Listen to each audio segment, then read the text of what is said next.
Friday evening in Terrace, Canada, and the Azak family has come to town, as they do twice a month, to do their grocery shopping. They've been on the road for an hour and a half, and everyone's hungry, so they decide on a pizza dinner before heading to the supermarket. There are 7 Azaks. Mr. Azak on the left, 8-year-old Sheena sitting next to him, her big brothers Clifford Jr. in the yellow shirt and baseball cap, Adam sitting at the right, and Medrick. Sheena also has a sister, 7-year-old Nikita. Mrs. Azak, the 7th family member, is feeding little cousin Dre, who's come along for the ride. The dinner conversation centers on the family's weekend plans, which will include many activities, among them something special for Sheena. She's going to cut and prepare her first salmon, a major event for young girls of the Niska Indian tribe, to which Sheena and her family belong. Niska lands are found in Western Canada, in the province of British Columbia, which is one of 10 provinces and 2 territories in that country. Most of Canada's 27 million people live in large cities located to the south. For the most part, Canadian city dwellers live much like city dwellers elsewhere in the world, particularly those who make their homes in the United States or in Western Europe. Canadians who live in cities have jobs similar to those in the U.S. and similar ways of relaxing, playing, learning, and shopping. Of course, Canadians like the Azaks, those who live in smaller communities, also do many things city dwellers do. For example, they shop in a modern supermarket. But in other ways, the life of Sheena Azak and her family is quite different.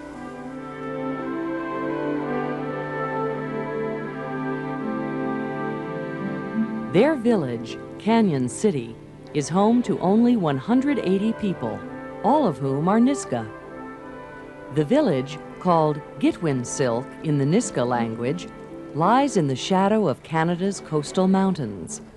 And unless you're a strong swimmer, there's only one way to get to it, a footbridge that spans the Nass River. The Nass is important to the Azaks and everyone else in their village. It provides much of the family's food, as it has for the Niska people for thousands of years. On weekends during fishing season, the Azaks lay nets to trap salmon. It's called drifting, named for the long drift nets that are spread through the water. In time, the fish swim into the nets, are trapped, and then pulled aboard.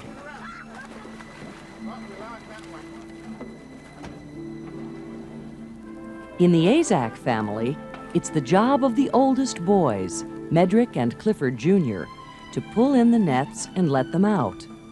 It's the job of the children's grandparents, Grandmother Phoebe and Grandfather Edward, to untangle and repair them.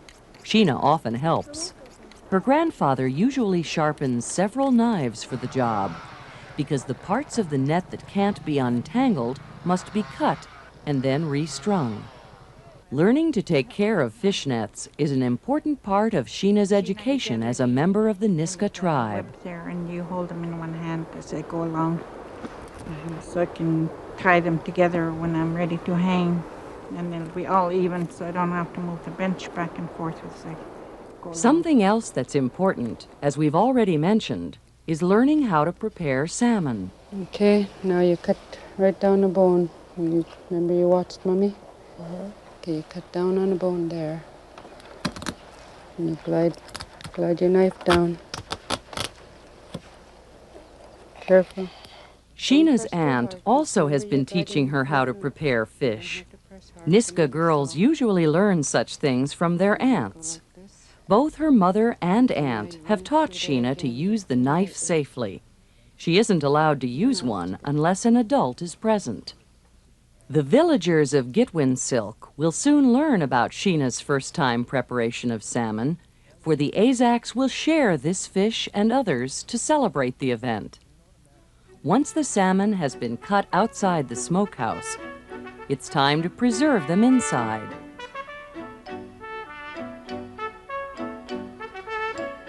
After the fish are hung, Medrick and Clifford start a fire, and smoke begins to fill the room. The fish will be smoked for about 24 hours, then cut into strips, and then smoked again. This age-old method of preserving fish was very useful long ago when there were no refrigerators or freezers. Today, however, it serves as a way to keep Niska traditions alive and a way to make the fish taste delicious.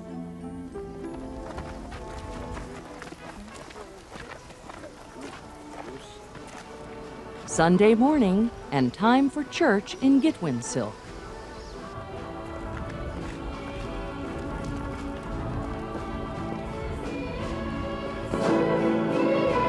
In many ways, the village church service could be in almost any other place where Christianity is practiced. Hymns are sung, prayers are recited, and a sermon is given. After the excitement of a few moments, when the news really sank in, announcements are made too. But there are some differences. Part of the service is in the Niska language. And a traditional Niska drum accompanies many songs. What's more, the church is run by the Salvation Army, an organization that preaches Christian beliefs to people in many foreign lands.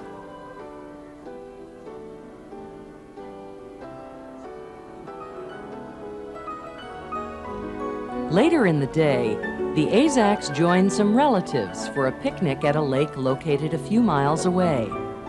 While the food is being prepared, some of the older boys go swimming in a nearby pond.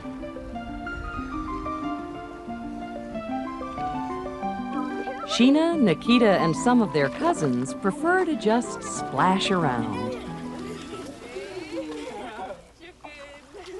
A Sunday afternoon by the lake also gives Mr. Azak an opportunity to spend some quality time with Adam, teaching him how to fly cast. Sometimes, Sheena likes to head off on her own to hunt tadpoles.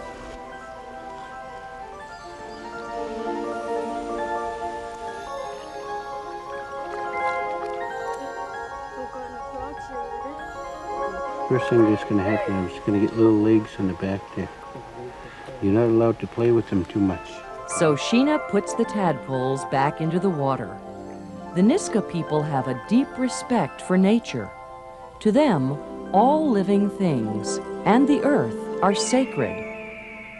Later, when the food is ready, everyone digs in.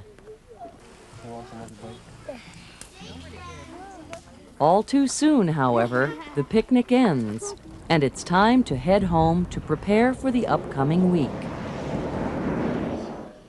After watching a little TV, everyone settles down to do some homework.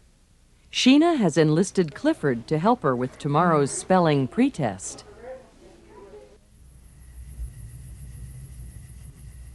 Monday morning, and another busy school and work week is about to begin. There's barely enough time to eat, make sandwiches for lunch, get the lunch bag assembly line going, and tie up all those loose ends before the Azak children leave at 5 before 8. Every morning, all the children in the village cross the footbridge to get to the bus stop on the other side of the river.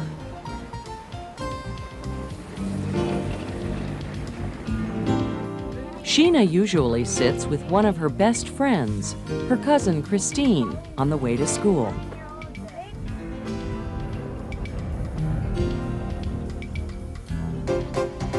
Usually, the students at the Niska Elementary and Secondary School have a few minutes to play outside before the bell rings.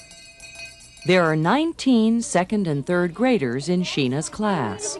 Today, Mrs. Santa, her teacher, has started the class by telling a Niska story about how some nearby lava beds, a large area of rocks that flowed into the region when a volcano erupted, got there. As the tale goes, some mischievous children placed hot, glowing rocks inside the backs of salmon. But when the tribal elders came by, and they saw the lights, the fire, and they told the children, "This is our food. These are the salmon. The Niska always treat the salmon with great respect because this is our food. Stop doing that. You're hurting these fish." So some of the children stopped. Some of the children didn't. And the elders were very disappointed. "Don't you have any respect for the salmon? This is our food." The Creator's going to get very angry. And he did. There was a big mountain close by. And all of a sudden, there's a rumble and a roar, and it blows up. The volcano erupts. next, Sheena and her classmates draw pictures of the story during art class. Then it's on to the spelling pretest. Word number 5, felt. The final class before lunch is a Niska language lesson taught by Mrs. Gosnell. As you can see, the children learn Niska words by looking at flashcards and then repeating the Niska word for the object that's shown. By the end of class, everyone's ready for lunch period, which at Sheena's school is often more than simply a time to eat.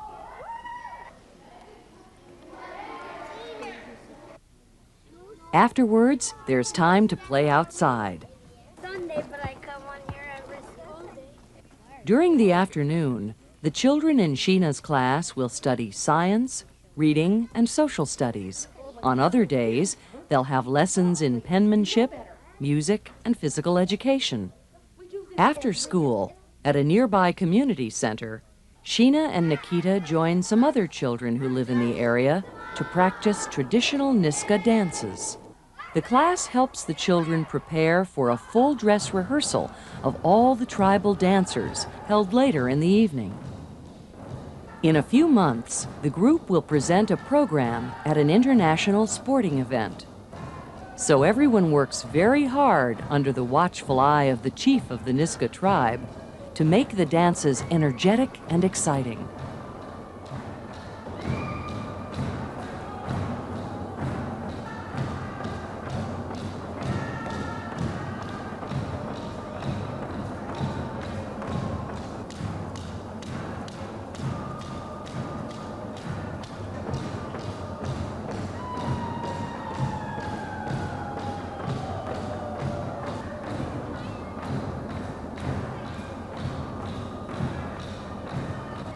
Sheena Azak's life is one of contrasts. On one hand, it's a life of traditional Niska customs and beliefs.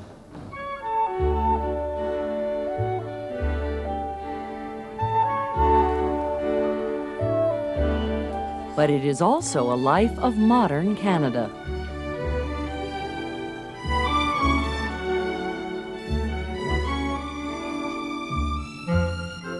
Sheena Azak, a child of another land, a child of Canada.